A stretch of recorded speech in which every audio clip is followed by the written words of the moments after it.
L'homme qui plantait des arbres, Jean Giono. Pour que le caractère d'un être humain dévoile des qualités vraiment exceptionnelles, il faut avoir la bonne fortune de pouvoir observer son action pendant de longues années.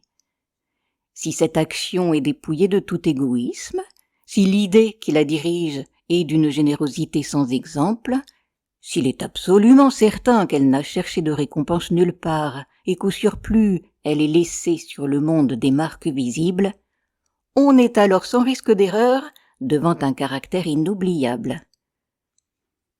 Il y a environ une quarantaine d'années, je faisais une longue course à pied, sur des hauteurs absolument inconnues des touristes, dans cette très vieille région des Alpes qui pénètre en Provence. Cette région est délimitée au sud-est et au sud par le cours moyen de la Durance entre Sisteron et Mirabeau, au nord par le cours supérieur de la Drôme, depuis sa source jusqu'à Die, à l'ouest par les plaines du combat venessin et les contreforts du mont Ventoux. Elle comprend toute la partie nord du département des Basses-Alpes, le sud de la Drôme et une petite enclave du Vaucluse. C'était au moment où j'entrepris ma longue promenade dans ces déserts, des landes nues et monotones, vers 1200 à 1300 mètres d'altitude. Il n'y poussait que des lavandes sauvages. Je traversais ce pays dans sa plus grande largeur, et après 3 jours de marche, je me trouvais dans une désolation sans exemple. Je campais à côté d'un squelette de village abandonné. Je n'avais plus d'eau depuis la veille, et il me fallait en trouver. Ces maisons agglomérées, quoique en ruine, comme un vieux nid de guêpes, me firent penser qu'il avait dû y avoir, là, dans le temps, une fontaine ou un puits. Il y avait bien une fontaine, mais sèche. Les 5 à 6 maisons sans toiture, rongées de vent et de pluie. La petite chapelle au clocher écroulé était rangée comme le sont les maisons et les chapelles dans les villages vivants, mais toute vie avait disparu. C'était un beau jour de juin avec un grand soleil, mais sur ces terres sans abri et hautes dans le ciel, le vent soufflait avec une brutalité insupportable. Ces grondements dans les carcasses des maisons étaient ceux d'un fauve dérangé dans son repas. Il me fallut lever le camp. À 5 heures de marche de là, je n'avais toujours pas trouvé d'eau, et rien ne pouvait me donner l'espoir d'en trouver. C'était partout la même sécheresse, les mêmes herbes ligneuses. Il me sembla apercevoir dans le lointain une petite silhouette noire, debout. Je la pris pour le tronc d'un arbre solitaire. À tout hasard, je me dirigeai vers elle. C'était un berger. Une trentaine de moutons couchés sur la terre brûlante se reposaient près de lui. Il me fit boire à sa gourde, et un peu plus tard il me conduisit à sa bergerie, dans une ondulation du plateau. Il tirait son eau, excellente, d'un trou naturel très profond, au-dessus duquel il avait installé un treuil rudimentaire. Cet homme parlait peu. C'est le fait des solitaires, mais on le sentait sûr de lui et confiant dans cette assurance. C'était insolite dans ce pays dépouillé de tout. Il n'habitait pas une cabane, mais une vraie maison en pierre, où l'on voyait très bien comment son travail personnel avait rapiécé la ruine qu'il avait trouvée là à son arrivée. Son toit était solide et étanche. Le vent qui le frappait faisait sur les tuiles le bruit de la mer sur les plages. Son ménage était en ordre, sa vaisselle lavée, son parquet balayé, son fusil graissé. Sa soupe bouillait sur le feu. Je remarquai alors qu'il était aussi rasé de frais, que tous ses boutons étaient solidement cousus, que ses vêtements étaient reprisés avec le soin minutieux qui rend les reprises invisibles. Il me fit partager sa soupe, et comme après je lui offrais ma blague à tabac, il me dit qu'il ne fumait pas. Son chien, silencieux comme lui, était bienveillant, sans bassesse. Il avait été entendu tout de suite que je passerais la nuit là. Le village le plus proche était encore à plus d'une journée et demie de marche, et au surplus je connaissais parfaitement le caractère des rares villages de cette région. Il y en a 4 ou 5 dispersés, loin les uns des autres, sur les flancs de ces hauteurs, dans les taillis de chênes blancs, à la toute extrémité des routes carrossables. Ils sont habités par des bûcherons qui font du charbon de bois. Ce sont des endroits où l'on vit mal, les familles serrées les unes contre les autres dans ce climat qui est d'une rudesse excessive, aussi bien l'été que l'hiver, exaspèrent leur égoïsme en vase clos. L'ambition est raisonnée si démesurée dans le désir continu de s'échapper de cet endroit. Les hommes vont porter leur charbon à la ville avec leurs camions, puis retournent. Les plus solides qualités craquent sous cette perpétuelle douche écossaise. Les femmes mijotent des rancœurs. Il y a concurrence surtout aussi bien pour la vente du charbon que pour le banc à l'église, pour les vertus qui se combattent entre elles, pour les vices qui se combattent entre eux, et pour la mêlée générale des vices et des vertus sans repos. Par là-dessus, le vent également sans repos irrite les nerfs. Il y a des épidémies de suicide et de nombreux cas de folie, presque toujours meurtrières. Le berger, qui ne fumait pas, alla chercher un petit sac et déversa sur la table un tas de glands. Il se mit à les examiner l'un après l'autre, avec beaucoup d'attention, séparant les bons des mauvais. Je fumais ma pipe, je me proposais pour l'aider. Il me dit que c'était son affaire. En effet, voyant le soin qu'il mettait à ce travail, je n'insistais pas. Ce fut toute notre conversation. Quand il eut du côté des bons un tas de glands assez gros, il les compta par paquets de 10. Ce faisant, il éliminait encore les petits fruits ou ceux qui étaient légèrement fendillés, car il les examinait de fort près. Quand il eut ainsi devant lui 100 glands parfaits, il s'arrêta et nous allâmes nous coucher. La société de cet homme donnait la paix. Je lui demandai le lendemain la permission de me reposer tout le jour chez lui. Il le trouva tout naturel, ou plus exactement, il me donna l'impression que rien ne pouvait le déranger. Ce repos ne m'était pas absolument obligatoire, mais j'étais intriguée et je voulais en savoir plus. Il fit sortir son troupeau et il le mena à la pâture. Avant de partir, il trempa dans un seau d'eau le petit sac où il avait mis les glands soigneusement choisis et comptés. Je remarquai qu'en guise de bâton, il emportait une tringle de fer grosse comme le pouce et longue d'environ 1,50 m. Je fis celui qui se promène en se reposant, et je suivis une route parallèle à la sienne. La pâture de ces bêtes était dans un fond de combe, il laissa le petit troupeau à la garde du chien, et il monta vers l'endroit où je me tenais. J'eus peur qu'il vînt pour me reprocher mon indiscrétion, mais pas du tout, c'était sa route, et il m'invita à l'accompagner si je n'avais rien de mieux à faire. Il allait à 200 mètres de là sur la hauteur. Arrivé à l'endroit où il désirait aller, il se mit à planter sa tringle de fer dans la terre. Il faisait ainsi un trou dans lequel il mettait un gland, puis il rebouchait le trou.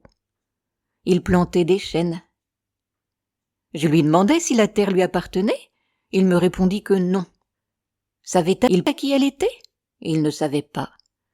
Il supposait que c'était une terre communale, ou peut-être était-elle propriété de gens qui ne s'en souciaient pas.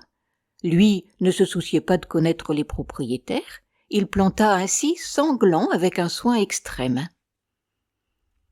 Après le repas de midi, il recommença à trier sa semence. Je mis, je crois, assez d'insistance dans mes questions, puisqu'il y répondit. Depuis 3 ans, il plantait des arbres dans cette solitude. Il en avait planté 100 000. Sur les 100 000, 20 000 étaient sortis. Sur ces 20 000, il comptait encore en perdre la moitié du fait des rongeurs ou de tout ce qu'il y a d'impossible à prévoir dans les desseins de la Providence. Restaient 10 000 chênes qui allaient pousser dans cet endroit où il n'y avait rien auparavant. C'est à ce moment que je me souciais de l'âge de cet homme. Il avait visiblement plus de 50 ans. 55, me dit-il. Il s'appelait Elzéar Bouffier. Il avait possédé une ferme dans les plaines, il y avait réalisé sa vie. Il avait perdu son fils unique, puis sa femme. Il s'était retiré dans la solitude où il prenait plaisir à vivre lentement avec ses brebis et son chien. Il avait jugé que ce pays mourait par manque d'arbres. Il ajouta que n'ayant pas d'occupation très importante, il avait résolu de remédier à cet état de choses. Menant moi-même à ce moment-là, malgré mon jeune âge, une vie solitaire, je savais toucher avec délicatesse aux âmes des solitaires. Cependant, je commis une faute. Mon jeune âge, précisément, me forçait à imaginer l'avenir en fonction de moi-même et d'une certaine recherche du bonheur. Je lui dis que dans 30 ans, ces 10 000 chênes seraient magnifiques.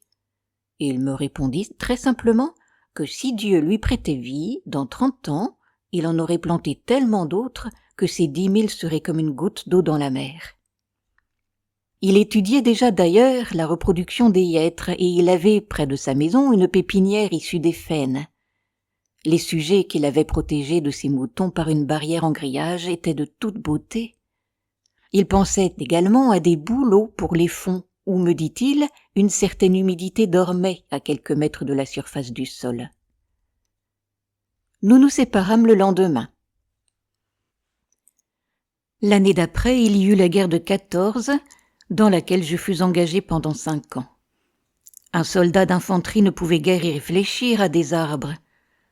À dire vrai, la chose même n'avait pas marqué en moi.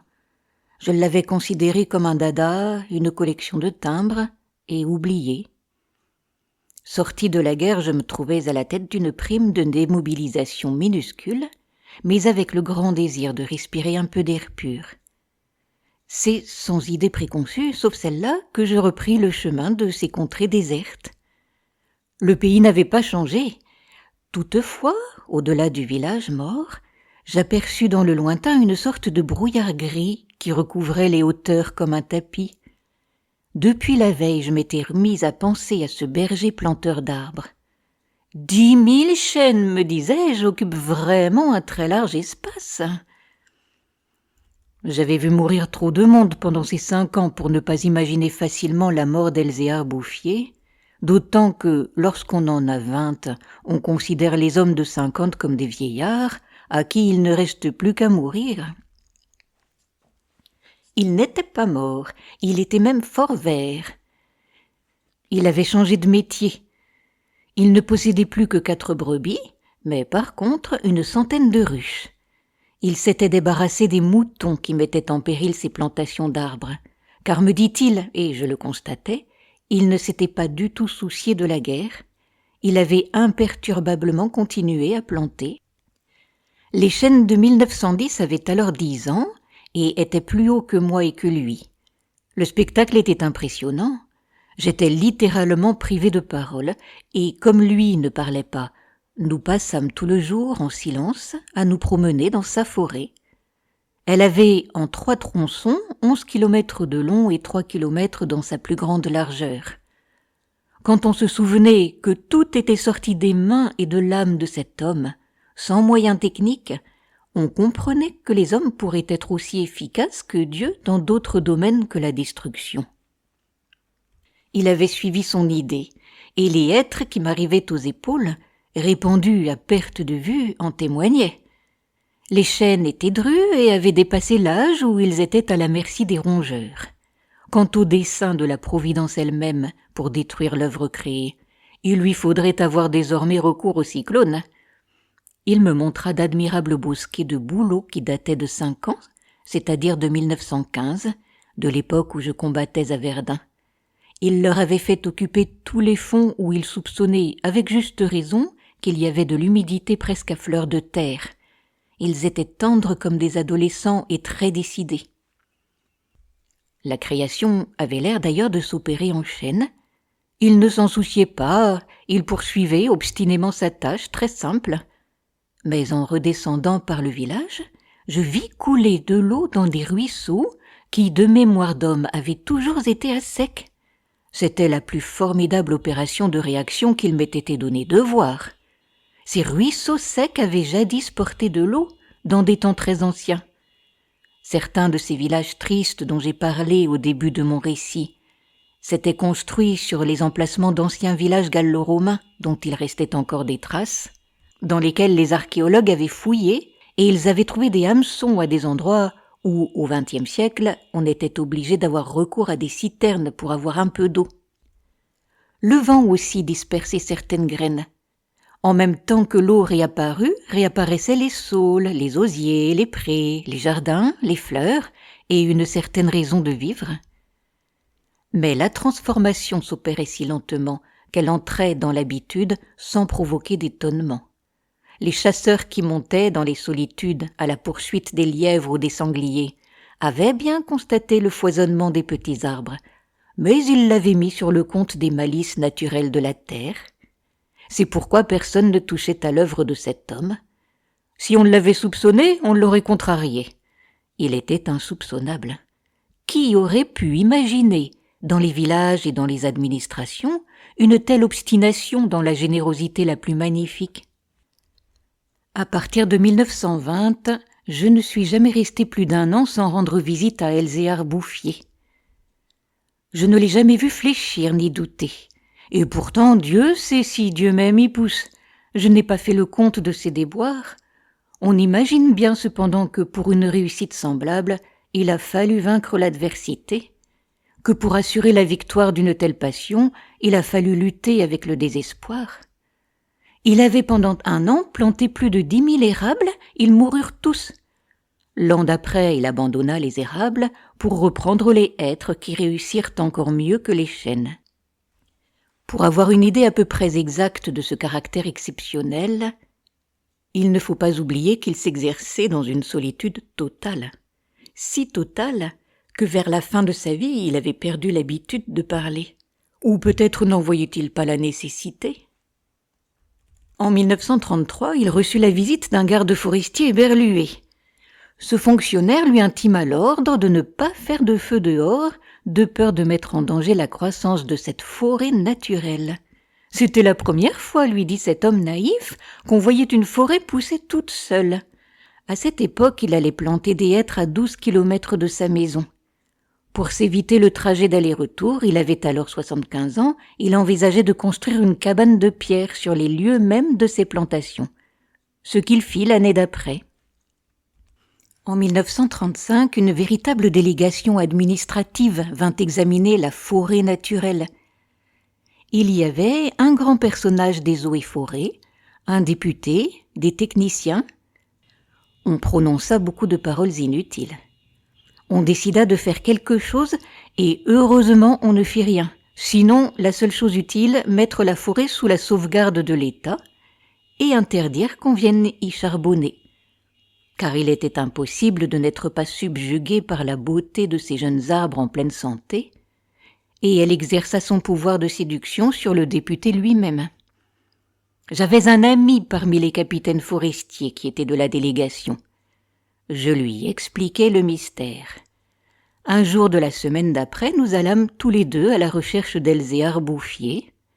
Nous le trouvâmes en plein travail, à 20 kilomètres de l'endroit où avait eu lieu l'inspection. Ce capitaine forestier n'était pas mon ami pour rien, il connaissait la valeur des choses. Il sut rester silencieux. J'offris les quelques œufs que j'avais apportés en présent. Nous partageâmes notre casse-croûte en 3 et quelques heures passèrent dans la contemplation muette du paysage. Le côté d'où nous venions était couvert d'arbres de 6 à 7 mètres de haut. Je me souvenais de l'aspect du pays en 1913, le désert. Le travail paisible et régulier, l'air vif des hauteurs, la frugalité et surtout la sérénité de l'âme avaient donné à ce vieillard une santé presque solennelle. C'était un athlète de Dieu. Je me demandais combien d'hectares il allait encore couvrir d'arbres. Avant de partir, mon ami fit simplement une brève suggestion à propos de certaines essences auxquelles le terrain d'ici paraissait devoir convenir. Il n'insista pas. Pour la bonne raison, me dit-il après, que ce bonhomme en sait bien plus que moi. Au bout d'1 heure de marche, l'idée ayant fait son chemin en lui, il ajouta « Il en sait beaucoup plus que tout le monde. Il a trouvé un fameux moyen d'être heureux. » C'est grâce à ce capitaine que non seulement la forêt, mais le bonheur de cet homme furent protégés. Il fit nommer 3 gardes forestiers pour cette protection, et il les terrorisa de telle façon qu'ils restèrent insensibles à tous les pots de vin que les bûcherons pouvaient proposer. L'œuvre ne courut un risque grave que pendant la guerre de 1939. Les automobiles marchant alors au gazogène, on n'avait jamais assez de bois. On commença à faire des coupes dans les chênes de 1910. Mais ces quartiers sont si loin de tout réseau routier que l'entreprise se révéla très mauvaise au point de vue financier. On l'abandonna. Le berger n'avait rien vu. Il était à 30 kilomètres de là, continuant paisiblement sa besogne, ignorant la guerre de 39, comme il avait ignoré la guerre de 14. J'ai vu Elzéar Bouffier pour la dernière fois en juin 1945. Il avait alors 87 ans.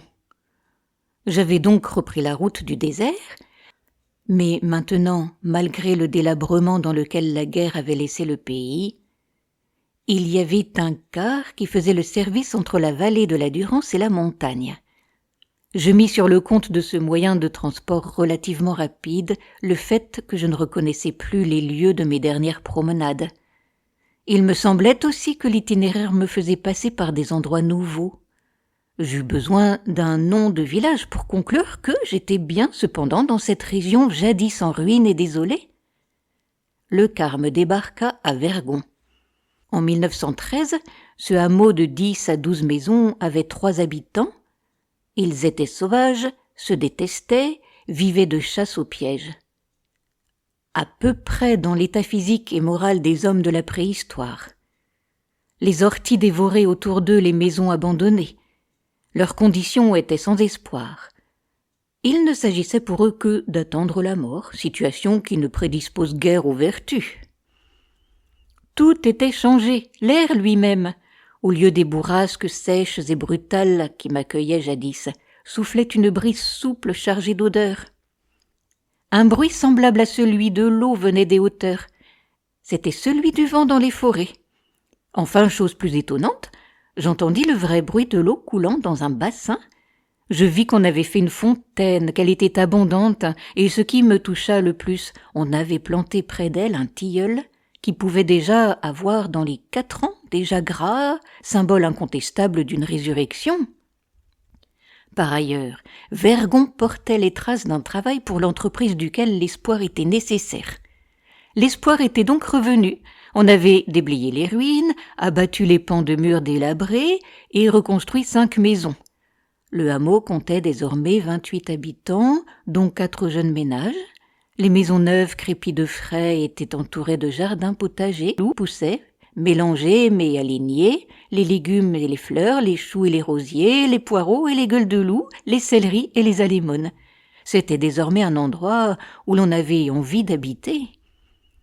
À partir de là, je fis mon chemin à pied. La guerre dont nous sortions à peine n'avait pas permis l'épanouissement complet de la vie, mais Lazare était hors du tombeau. Sur les flancs abaissés de la montagne, je voyais de petits champs d'orge et de seigle en herbe. Au fond des étroites vallées, quelques prairies verdissaient. Il n'a fallu que les 8 ans qui nous séparent de cette époque pour que tout le pays resplendisse de santé et d'aisance. Sur l'emplacement des ruines que j'avais vues en 1913, s'élèvent maintenant des fermes propres, bien crépies, qui dénotent une vie heureuse et confortable. Les vieilles sources alimentées par les pluies et les neiges que retiennent les forêts se sont remises à couler. On en a canalisé les eaux.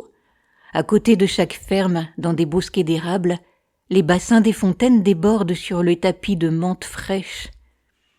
Les villages se sont reconstruits peu à peu. Une population venue des plaines où la terre se vend chère s'est fixée dans le pays, y apportant de la jeunesse, du mouvement, de l'esprit d'aventure. On rencontre sur les chemins des hommes et des femmes bien nourris, des garçons et des filles qui savent rire et ont repris goût aux fêtes campagnardes. Si on compte l'ancienne population, méconnaissable depuis qu'elle vit avec douceur et les nouveaux venus, plus de 10 000 personnes doivent leur bonheur à Elzéar Bouffier. Quand je réfléchis qu'un homme seul, réduit à ses simples ressources physiques et morales, a suffi pour faire surgir du désert ce pays de Canaan, je trouve que malgré tout la condition humaine est admirable. Mais quand je fais le compte de tout ce qu'il a fallu de constance dans la grandeur d'âme et d'acharnement dans la générosité pour obtenir ce résultat, je suis pris d'un immense respect pour ce vieux paysan sans culture qui a su mener à bien cette œuvre digne de Dieu. Elzéar Bouffier est mort paisiblement en 1947 à l'hospice de Banon. J'espère que cela vous a plu. Vous pouvez retrouver Histoire et poésie sur ma chaîne Entendre lire.